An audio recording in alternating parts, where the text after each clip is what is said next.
Doctor S के सिंह और आज हम डिस्कस करेंगे कि क्या क्या कंडीशंस हैं अर्थ के ऊपर जिससे लाइफ जनरेट हो गया। और कुछ हम पिछले वीडियो में हमने 5 लेसन मैंने डाल दिया है आपके लिए।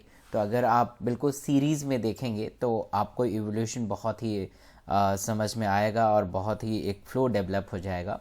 और इस वीडियो में हम देखेंगे कि क्या एविडेंस है कि जो लाइफ है अर्थ के ऊपर ही है और अर्थ के ऊपर आया है, वो सारे हम एविडेंस इस वीडियो के थ्रू देखेंगे। तो ये वीडियो आपके सीबीएसई जो एग्ज़ाम होने वाला है उसके लिए बहुत इंपॉर्टेंट है, प्लस नीट और एम्स और जिपमर तीनों एग्ज़ाम के लिए बहुत ही इम्पॉर्टेंट है। तो बिल्कुल ध्यान से देखिएगा और फिर समझिएगा। कुछ भी डाउट है तो कमेंट सेक्शन में ज़रूर मेरे से पूछ सकते हैं।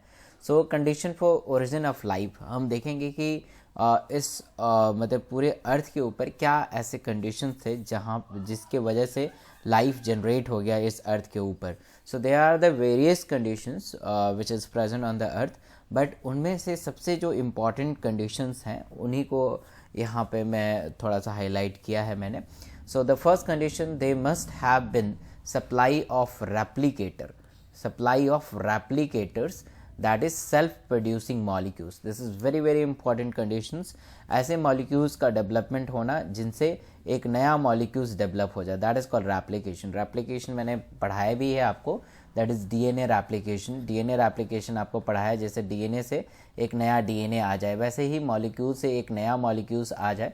So that is called replication. तो ऐसा कंडीशंस अर्थ के ऊपर था जिसके वजह से कोई भी मॉलिक्यूल्स जो था वो एक नया मॉलिक्यूल्स में कन्वर्ट हो सकता था, दैट इज़ कैपेसिटी ये डेवलप हो गई थी। सेकेंड कंडीशन जो था that is copy of this replicators must have been subjected to the error through the mutations. मतलब जो भी इसमें रेप्लिकेशन होता है तो थोड़ा बहुत that is slow rate of mutation होना बहुत ज़रूरी है। स्लो रेट ऑफ म्यूटेशन, देखिए स्लो रेट ऑफ म्यूटेशन कहने का मतलब ये है कि अगर स्लो रेट ऑफ म्यूटेशन होगा तभी वेरिएशन डेवलप हो सकता है, तभी उनमें चेंजेस आ सकते हैं। अगर पूरा का पूरा एकदम म्यूटेशन फ्री होगा तो उसमें वेरिएशंस आने की संभावना कम होगी, उनमें चेंजेस आने की संभावना कम होगी, तो इससे बहुत सारा प्रॉब्लम हो सकता है। तो they have some error through this mutation. And third condition, the system of replicator must have required a continuous supply of free energy and partial isolation from the general environment।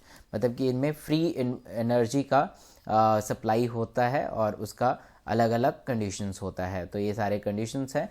अब हम कुछ pro बायोन्स देखते हैं। Pro का मतलब पहले, बायोन्स मतलब living, मतलब कि जो प्रिमिटिव अर्थ के ऊपर एक लिविंग ऑर्गेनिज्म थे, जो लिविंग ऑर्गेनिज्म थे that is called protobionts. And this protobionts are coacervates and माइक्रोस्फीयर्स।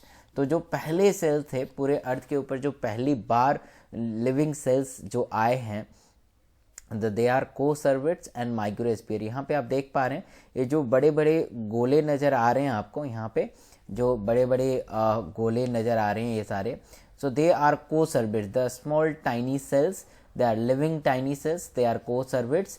और कोसर्विट्स का जो टर्म है वो ओपरिन ने डेवलप किया है और ओपरिन ने दिया है। ये बिल्कुल ध्यान रखिएगा कि the term of coacervates was given by Oparin.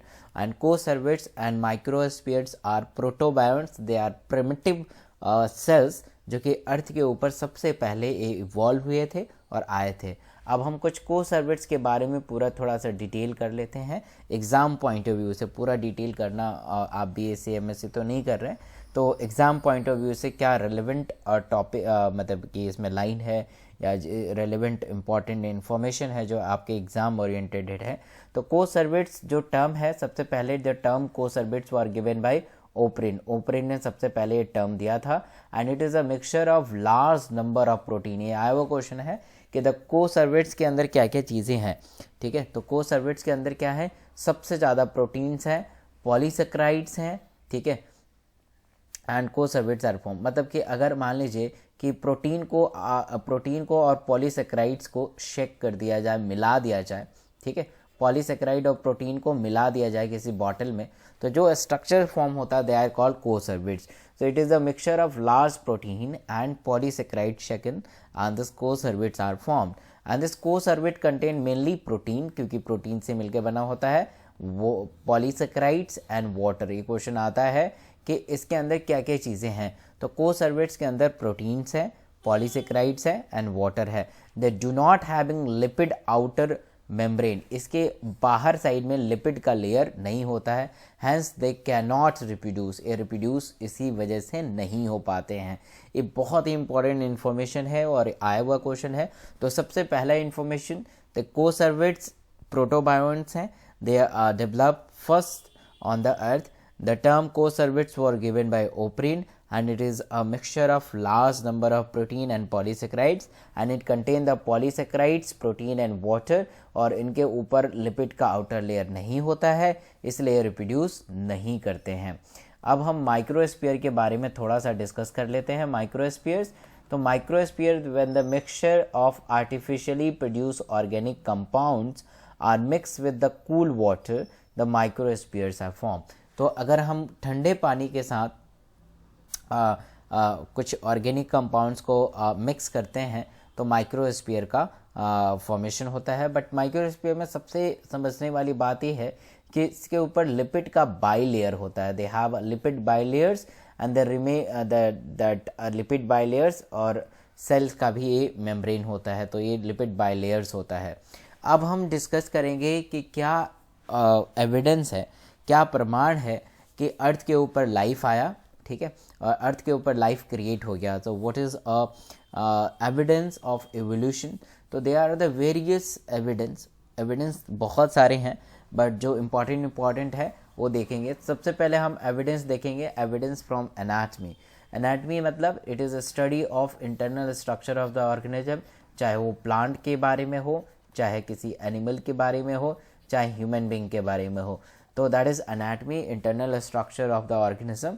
तो एविडेंस क्या है, एनाटमिकली एविडेंस क्या है, जैसे हमारे बॉडी के अंदर कौन कौन से ऑर्गन है जो कि जिससे प्रूव होता है कि हम लोग इवॉल्व हुए हैं, हमारे एंसेस्टर ऐसे हैं, तो ऐसे सारे देखेंगे। तो first is analogous and homologous organ, second is vestigial organ, third is एटाविज्म and fourth is connecting link.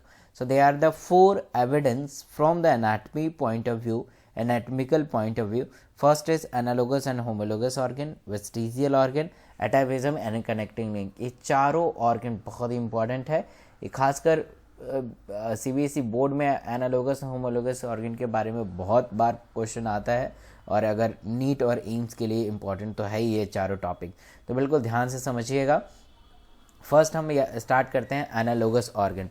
देखिए डिफिनेशन अगर आपने समझ लिया तो इसका फंक्शंस को, इसमें मैं 2-4 एग्जांपल तो दूंगा, बट ये डिफरेंट एग्जांपल भी आ सकता है, बट मैं इसमें आपको तरीका समझाऊंगा कि डिफरेंट अगर वो भी आ जाए, लाइक डिफरेंट अगर आपके एग्जांपल भी आ जाए, तब भी आप बहुत ही आसानी से इस चीज़ को कर सकते हैं।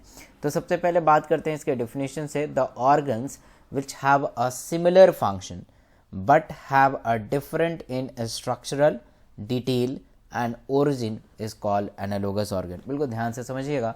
the organ have a similar function, function इसका क्या है, similar है, ठीक है, की वर्ड है, but they have a different in structural, the different in structures and origin, इनका origin जो है वो different है, origin क्या है, different है, या structure क्या है, different है, but काम जो होंगे, फंक्शन जो है बिल्कुल सेम है, the function is same. So this is a की पॉइंट जिससे आप याद करेंगे, ओरिजिन डिफरेंट है और स्ट्रक्चर डिफरेंट है, बट फंक्शन बिल्कुल सेम है, ऐसे ऑर्गन को हम एनालोगस ऑर्गन कहेंगे।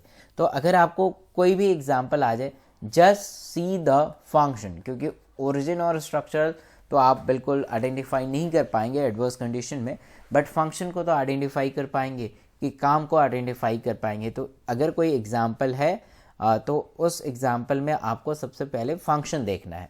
तो analogous organ are result of convergent evolution. तो ये भी क्वेश्चन आता है कि एनालोगस जो ऑर्गन होते हैं वो किस को शो करते हैं, वो कन्वर्जेंट इवोल्यूशन को शो करते हैं।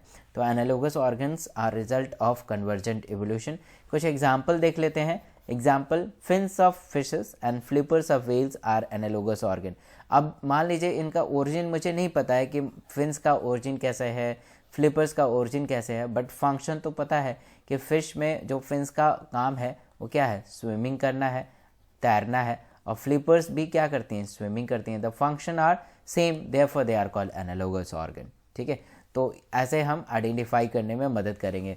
तो fins of fishes are not a pentadactyl. देखिए ये ओरिजिन और स्ट्रक्चर की बात कर रहे हैं कि पेंटाडेक्टाइल मतलब 5 ऐसे निकले वाले, बट फ्लिपर्स जो होते हैं, flippers of whales are pentadactyl, इनमें 5 ऐसा होते हैं। तो basic structure of fins and fishes, fins of fishes and flippers of whale are different.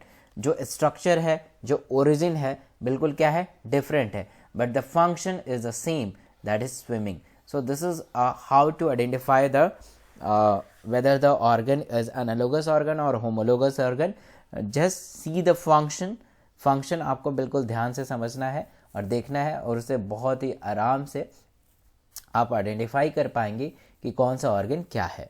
ठीक है, फिर नेक्स्ट एग्जाम्पल जो बहुत ही इंपॉर्टेंट एग्जाम्पल है, the sweet potato and potato.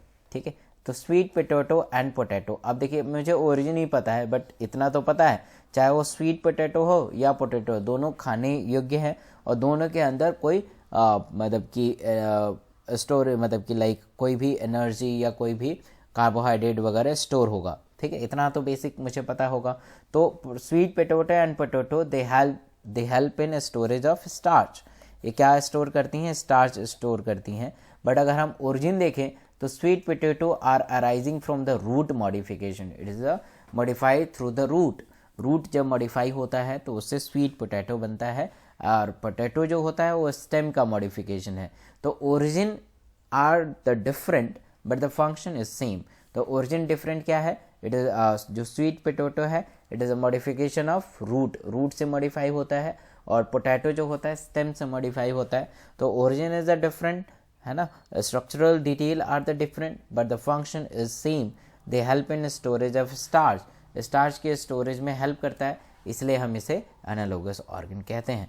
तो ऐसे और भी डिफरेंट एग्जाम्पल आ सकते हैं। तो जस्ट आपको कैसे आइडेंटिफाई करना है कि आपको सिर्फ और सिर्फ फंक्शन देखना है, और फंक्शन के बेसिस पे आइडेंटिफाई करना है कि ये एनालोगस ऑर्गन है या होमोलोगस ऑर्गन है। यहाँ पे तीसरा एग्जाम्पल देख लेते हैं, the I of octopus and I of mammals. तो आई का फंक्शन क्या होगा, देखना, है ना, विजन।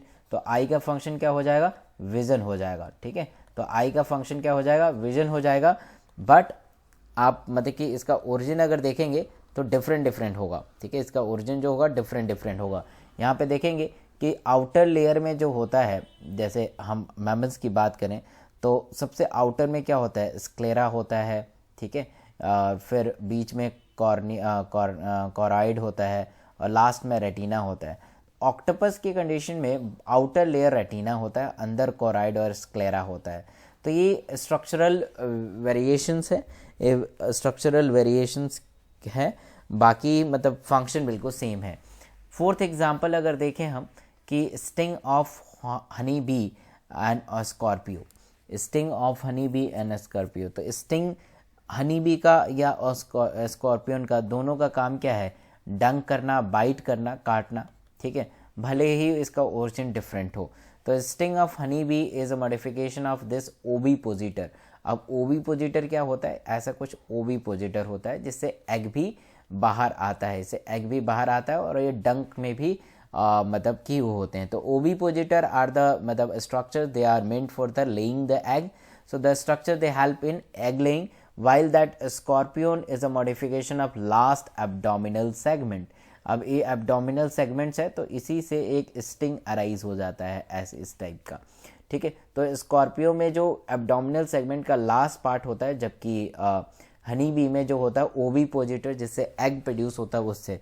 तो the structure and the anatomical structures are quite different here but the function is same. They help in biting और डंक करने में ये करते हैं ये लोग। ठीक है, तो ये सारा स्ट्रक्चर है। The wings of birds and wings of insect, ये नीट में आया हुआ क्वेश्चन है। विंग्स दोनों कंडीशन में क्या करेगा, फ्लाई करेगा। द फंक्शन इज सेम, चाहे वह स्ट्रक्चर ओरिजिन इसका अलग अलग क्यों ना हो। तो इस तरह से आप चीज़ों को देख के और समझ के उनके फंक्शन को समझ के आप ऑर्गन को आइडेंटिफाई कर सकते हैं। ऐसे न्यूमरस एग्जाम्पल आपके एग्ज़ाम में आ सकते हैं, बट बिल्कुल घबराइएगा मत, बहुत ही आसानी से आप एग्ज़ाम में बिल्कुल शांत तरीके से अगर सोचेंगे तो आराम से इस चीज़ को आइडेंटिफाई कर पाएंगे। अगले लेक्चर में हम होमोलोगस ऑर्गन, वेस्टिजियल ऑर्गन और भी सारा डिटेल डिस्कस करेंगे। इस वीडियो के रिगार्डिंग कुछ भी अगर डाउट है तो मेरे से पूछ सकते हैं, आप कमेंट बॉक्स में डाल सकते हैं। और आपको अगर MCQ करना है तो डिस्क्रिप्शन बॉक्स में आपको MCQ का लिंक मिल जाएगा, उससे आप MCQ भी प्रैक्टिस कर सकते हैं। Thank you so much.